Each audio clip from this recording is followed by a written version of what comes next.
미국이 중국의 인권 상황을 문제 삼아서 베이징 동계올림픽에 정부 공식 사절단을 보내지 않는 이른바 외교적 보이콧 방침을 공식화했습니다.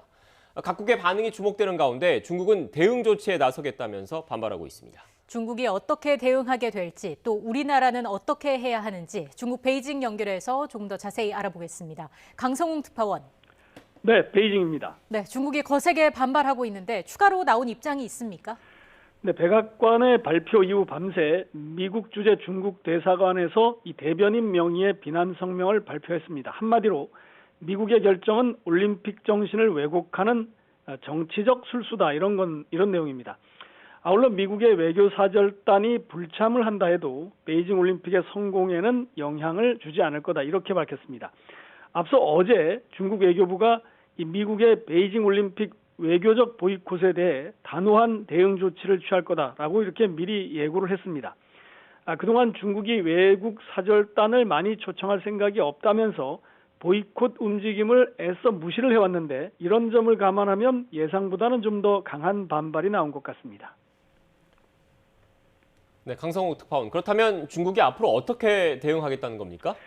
네, 중국 외교부가 아직 구체적인 방법에 대해서는 설명을 하지 않았습니다. 다만 이번 결정이 미중 양국의 중요한 분야의 대화와 협력에 영향을 줄 수 있다, 이렇게 경고성 예고를 했습니다. 우선 떠올릴 수 있는 것은 미국 경제인들의 신속 입국 조치, 그러니까 중국을 드나들 때 신속하게 입국을 해주겠다고 했는데 이것이 미뤄질 가능성이 있습니다. 이것은 지난달 미중 화상 정상회담에서 시진핑 주석이 바이든 미국 대통령에게 약속한 사항입니다. 또 최근 바이든 대통령이 요청한 이 전략 비축유 방출에 대해서도 중국이 소극적으로 대응할 가능성이 높아졌습니다. 중국이 비축유 방출에 참가하겠다, 이렇게 얘기를 했지만 그 규모나 일정은 아직 말하지 않았고 협의 중입니다. 때문에 여기에 대해서 소극적 대응으로 나올 가능성이 아주 높습니다.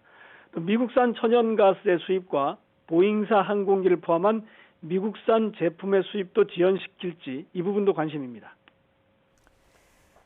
자, 오늘 뉴질랜드가 추가로 보이콧 입장을 밝혔는데 각국의 동참이 잇따르는 건가요? 네, 미국의 젠사키 백악관 대변인의 말을 들어보면 이번 결정을 동맹국들에게 공지를 했다.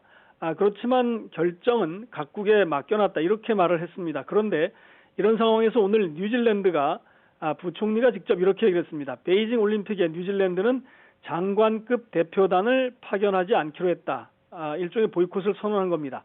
그리고 이런 결정을 지난 10월에 이미 중국 측과 협의를 했다, 이렇게도 발표를 했습니다.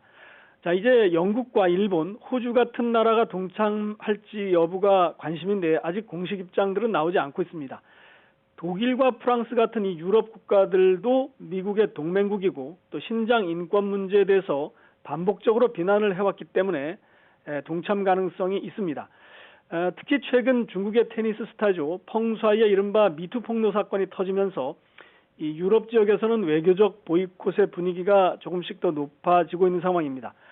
그리고 앞서 쿼드 참가국인 인도의 사정을 보면 중국, 러시아와 외교장관 회담을 최근에 했는데 여기서 베이징 동계올림픽을 이 세 나라는 성공적 개최를 지지한다라고 밝혔습니다. 이건 중국의 발표이기 때문에 인도가 정확히 어떤 입장인지는 조금 더 봐야 합니다.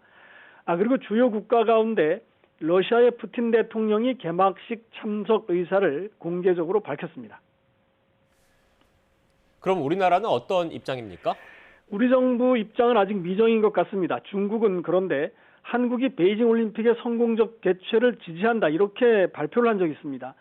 지난주 텐진에서 열린 서훈안보실장과 양제츠 중국 공산당 정치국 위원 간의 회담에서 우리나라가 이런 입장을 보였다는 겁니다.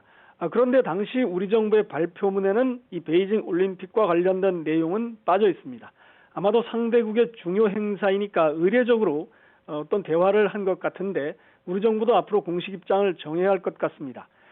그런데 최근 정부 고위 관계자는 지난주 텐진 회담에서 문재인 대통령의 베이징 올림픽 개막식 참석 여부에 대해서는 논의가 되지 않았다, 이렇게 선을 그었습니다. 아직 그런 논의할 때가 아니다라고 말을 했습니다.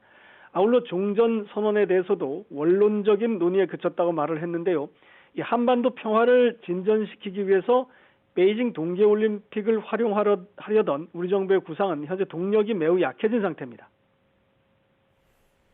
네, 이런 상황에서 중국이 히토류의 무기화를 준비한다고 하는데 왜 이런 이야기가 나온 겁니까? 최근 중국이 이번 달에 세계 최대 규모의 국유, 히토류 대기업을 출범시킨다는 계획이 알려졌기 때문입니다. 중국은 지난 2019년, 2년 전인데요. 시진핑 주석이 직접 히토류의 주산지인 장시성의 공장들을 방문해서 전략 광물인 히토류의 무기화를 시사한 적이 있습니다. 이후 국제 히토류 시장에 대한 지배력을 높이는 작업을 계속해왔는데 이번에 기존 세계 히토류 기업을 통합해서 하나의 거대 글로벌 기업을 만들겠다는 계획을 밝힌 겁니다. 중국은 세계 히토류의 85%를 생산하고 있는데 이번 조치가 국제 공급망의 안정을 확보하기 위한 것이다. 이렇게 중국 당국이 공개적으로 밝혔습니다. 미국이 반도체에 대한 제재를 통해서 중국의 첨단 기술 추격을 차단하고 있는 상황에서 중국도 히토류를 지렛대로 삼기 위해서 준비를 하는 걸로 볼 수가 있습니다.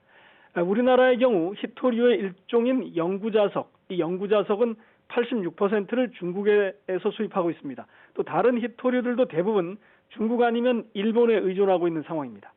지금까지 베이징에서 YTN 강성웅입니다.